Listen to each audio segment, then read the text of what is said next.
first question people usually ask when it comes to legalization or medical.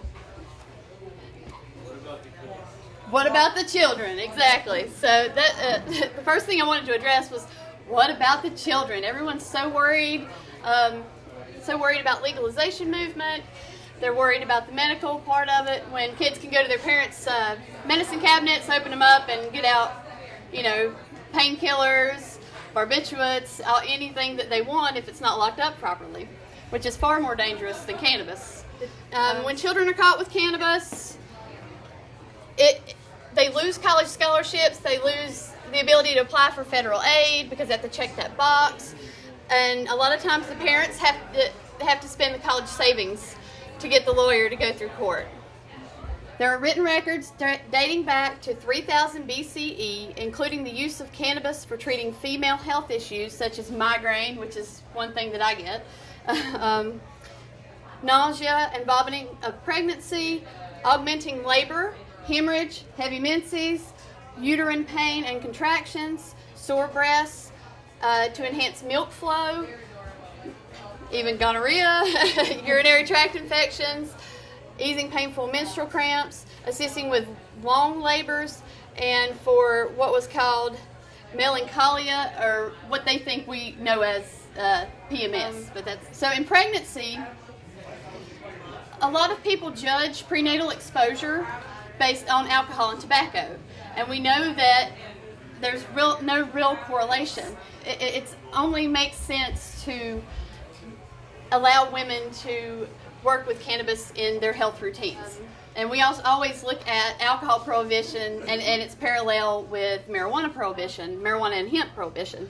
The Women's Organization for National Prohibition Reform was founded in 1929 by Pauline Sabin, who had earlier been a staunch supporter of prohibition. And she believes that, or they believe that it's not only ineffective, but actually counterproductive to causing very serious problems. The power influence of the WONPR was especially irritating to DRYs because women are typically seen as supporters of prohibition. Sabin basically heard the women's temperance movement speaking and just outright saying, "We speak for all women," and she thought, well, this lady doesn't speak for me, and I feel the same way. I speak for myself, and you speak for yourselves as women. We're all independent.